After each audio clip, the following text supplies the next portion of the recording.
Uniformity of phenomena.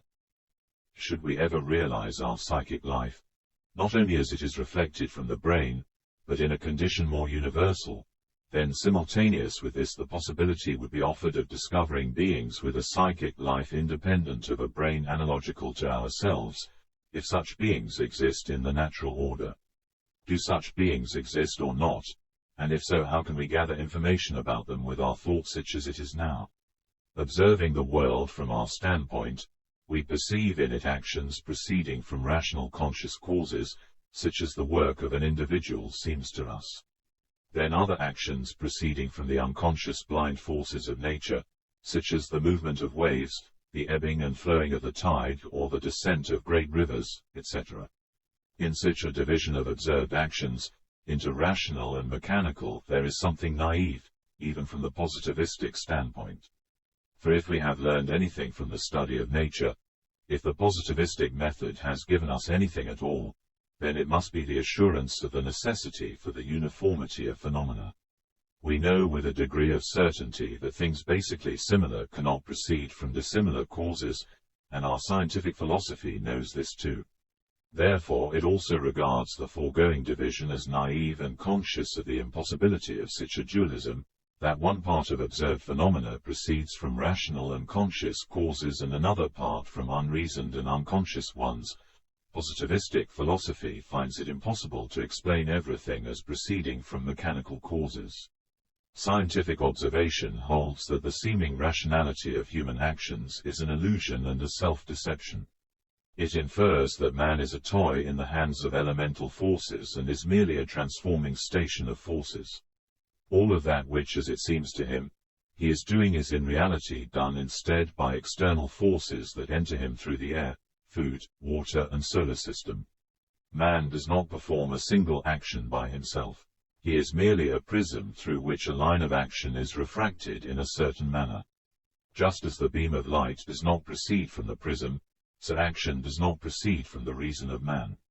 The theoretical experiment of German psychophysiologists is usually advanced in confirmation of this viewpoint, where they affirm that if it were possible from the time of his birth to deprive a man of all external impressions, light, sound, touch, heat and cold, etc., but at the same time keep him alive chemically, in sensory deprivation, then such a person would not be able to perform even the most insignificant action.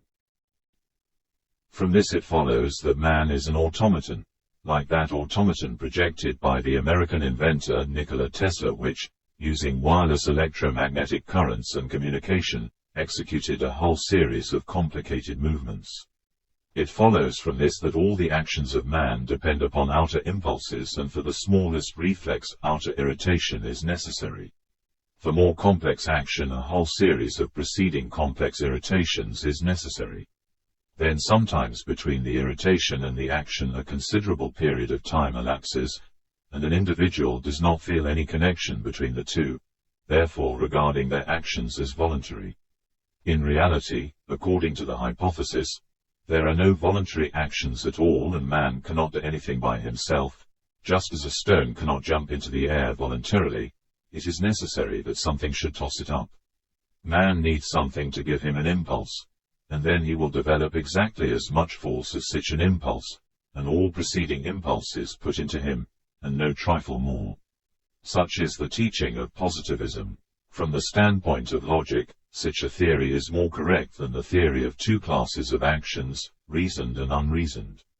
It at least establishes the principle of necessary uniformity, and it is really impossible to suppose that in an immense mechanism, certain parts simply move according to their own desire and reasoning. There must be something uniform. Either all parts of the machine possess a consciousness of their function, then act according to this consciousness, or all are worked from one motor and driven by one transmission. The enormous service performed by positivism is that it establishes the principle of uniformity. It is, however, left to us to define exactly what this uniformity consists of. The positivistic hypothesis of the world considers that the basis of everything is unconscious energy, which arose from unknown causes at a time that is not known. This energy, after it has passed through a whole series of invisible electromagnetic and physico-chemical processes, is expressed for us in visible and sensed motion, then in growth, i.e. in the phenomena of life, and then finally in psychic phenomena. We have already investigated this view, and the conclusion reached was that it is impossible to regard physical phenomena as the cause of psychic phenomena, while on the other hand psychic phenomena serve as an undoubted cause for a number of the physical phenomena observed by us. The observed scientific process of origination of psychic phenomena, under the influence of outside mechanical impulses, does not necessarily mean that physical phenomena create psychic phenomena. Such do not constitute the cause but are a shock disturbing the balance. In order that such outer shocks may evoke physical phenomena, an organism is necessary, i.e. complex and animated life. The cause of psychic life lies in the organism, in its animatedness, which can be defined as a potential of psychic life. Then, from the very essence of the idea of motion, which is the foundation of the physico-mechanical world, was deduced the conclusion that motion is not an entirely obvious truth, that the idea of motion arose in us because of the limitation and incompleteness of our sense of space, a slit through which we observe the world. It was established not that the idea of time is deduced from the observation of motion, but that the idea of motion results from our time sense, and that the idea of motion is merely the function of such a time sense, which in itself is a limit or boundary of space sense belonging to a being of a given psyche. It was also established that the idea of motion could not arise out of a comparison between two different fields of consciousness. In general, all analysis of the fundamental categories of our knowledge of the world, space and time, showed us that we have absolutely no data whatsoever for accepting motion as the fundamental principle of the world. If this is correct, if it is thus impossible to assume behind the scenes of the creation of the world the presence of some kind of unconscious mechanism, then it is necessary to consider the world as living and rational. Because one or the other of two things must be true: either it is mechanical and dead, purely accidental, or it is living and animated. There can be nothing dead in living nature, and there can be nothing living in dead nature. Nature exhibits a continual progress, starting from the mechanical and chemical activity of the inorganic world, proceeding to the vegetable, with its dull enjoyment of self, from that to the animal world where intelligence and consciousness began. At first very weak, and only after many intermediate stages, attaining to its last development in man, whose intellect is nature's growth point, the goal of all her effort and the most perfect and difficult of all her works. So writes Schopenhauer in Counsels and Maxims, where indeed it is effectively expressed. However, we have no foundation for regarding man as the pinnacle of that which nature has created. This is merely the highest point that we know of as yet. Positivism would be absolutely correct in its picture of the world. There would be no deficiency if there were no reason in the world, anywhere or at any time. Then it would be necessary, nolens volens, to regard the universe as an accidentally self-created mechanical toy in space. However, the fact of the existence of psychic life spoils all the data, and it is impossible to exclude it. We are either forced to admit the existence of two principles, spirit and matter, or to select one of them. Then dualism annihilates itself, because if we admit the separate existence of spirit and matter, then reason further on this basis, it will be inevitable to conclude either that spirit is unreal and matter real, or that matter is unreal and spirit real, i.e. either that spirit is material or that matter is material. Consequently, it is necessary to make a choice and select something. However, to think really monistically is considerably more difficult than it seems. There are men who call themselves monists and sincerely consider themselves as such, but in reality they never departed from the most naive dualism, and no spark of understanding of the world's unity ever flashed upon them. Positivism, regarding motion or energy as the basis of everything, can never be monistic, because it is impossible to annihilate the fact of psychic life. If it were possible not to take this fact into consideration, then everything would be splendid and the universe could be something like an accidentally self-created mechanism. But positivism cannot deny the existence of the psyche. It can only try to degrade it as low as possible, calling it the reflection of reality, the substance of which consists of motion. How then do we deal with the fact that this reflection possesses in this case an infinitely greater potentiality than the reality? From what does this reality reflect, or what is it reflected in, that in this reflected state it possesses infinitely greater potentiality than in its original state? The materialist monist will be forced to say that reality reflects from itself, i.e. that one motion reflects from another motion, in some kind of gearing as it were. This is merely dialectics, however, and fails to make clear the nature of psychic life, for it is something other than motion. No matter how hard we may try to define thought in terms of motion, we nevertheless know that they are two different things, different as regards our receptivity of them, belonging to different worlds, incommensurable and capable of existing simultaneously. Furthermore, thought can exist without motion, but motion cannot exist without thought, because out of the psyche comes the necessary condition of motion, which is time. No physical life, no time as it exists for us. No time is no motion. We cannot escape this fact, and thinking logically, we must inevitably recognize two principles. However, if we begin to consider the very recognition of two principles as illogical, then we must recognize thought as a single principle and motion as an illusion of thought. But what does this mean? It means that there can be no monistic materialism and that materialism can only be dualistic, i.e. it must recognize two principles, both motion and thought. Here, however, a new difficulty arises. Our concepts are limited by language and our language is deeply dualistic. This is indeed a terrible obstacle, and it has been previously shown how language retards our thought, making it impossible to express the relations of a being universe. In our language, only an externally becoming universe exists. The eternal now cannot be expressed in language. Thus our language pictures to us beforehand a false universe that is dual, when in reality it is one, and eternally becoming, when in reality it is eternally being.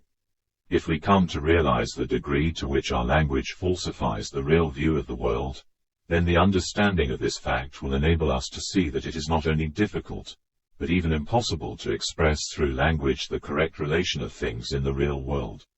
This difficulty can be conquered only through the formation of new concepts and by extending analogies.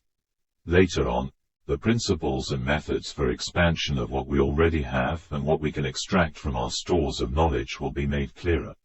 For the moment, however, it is only important to establish one thing, the necessity for uniformity, the monism of the universe. As a matter of principle, it is not important which we regard as first cause, spirit or matter. It is essential simply to recognize their unity. But what then is matter? From one point of view, it is a logical concept, i.e. a form of thinking. Nobody ever saw matter, nor will they ever. It is possible only to think matter. From another point of view, it is an illusion accepted for reality. Perhaps even more truly, it is the incorrectly perceived form of that which exists in reality.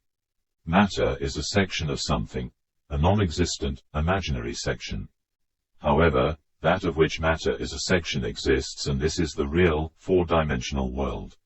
Wood, the substance of which a table, for example, is made, it exists. However, the true nature of its existence we do not know. All that we know about it is simply the form of our receptivity of it. If we should cease to exist and pass on, then it would continue to exist, but only for another receptivity acting similarly to our own. In itself, this substance exists in some other way, how exactly we do not know, but certainly not in our space and time, for we ourselves impose these forms upon it. Possibly all similar wood, of different centuries and different parts of the world, constitutes one mass, one body, perhaps one being. Certainly that substance, or that part of it from which this table is made, has no separate existence apart from our receptivity. We fail to understand that matter is only an artificial definition by our senses of some indefinable cause which infinitely transcends the thing which is matter. A thing may acquire its own individual and unique soul, and in that case the thing will exist quite independently of our receptivity. Many things possess such souls, especially old things. Old houses, old books, old cars, works of art, certain places, etc. Yet how can we learn about the existence of mind in other sections of the world, and what grounds do we have for thinking that there is psychic life in the world other than our human one? First of all, by the thought that everything in the world is alive and animated, and that manifestation of life and animatedness will naturally exist on all planes and in all forms. However, we can discuss psychic life only in forms analogous to our own. The question would be asked, how could we know about the existence of psychic life in other sections of the world if they exist? Again, by two methods, through communication, an exchange of thoughts, and by means of conclusion through analogy. For the first, it is necessary that our psyche should become similar to theirs, should transcend the limits of the three-dimensional world, i.e., it is necessary to change the form of receptivity and perception. The second may result as a consequence of the gradual expansion of the faculty of drawing inferences by analogy.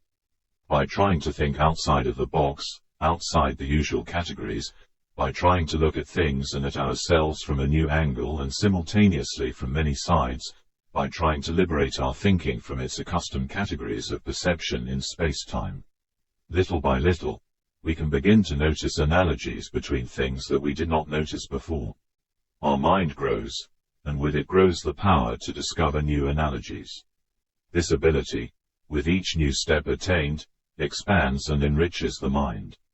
Each minute we advance more rapidly, each new step makes the next more easy and our psyche becomes different. Then, applying to ourselves this extended ability to construct analogies and looking about, we suddenly perceive around ourselves a psychic life, the existence of which we were previously unaware. We understand the reason for this awareness. This psychic life belongs to another plane, something to which our psychic life seems naive. Thus, in this case, the ability to discover new analogies is the beginning of changes, which translate for us another plane of existence. The thought of man begins to penetrate into the world of noumena, which is in affinity with it. Then his point of view changes likewise with regard to the things and events of the phenomenal world. Phenomena may suddenly assume to his eyes quite a different grouping. As already noted, similar things may be different from one another in reality, different things may be similar. Quite separate disconnected things may be part of one great whole, of some entirely new category. Things which appear inextricably united into one, constituting some whole, may in reality be manifestations of different things, having nothing in common among themselves, even perhaps knowing nothing whatsoever about the existence of one another. Such indeed may be any whole of our world, man, animal, planet, or even planetary system. We may see a great many opposite tendencies, inclinations, strivings and efforts. With each whole is as it were a battleground of a great number of opposite lines of force. The interaction of these forces constitutes the life of the whole.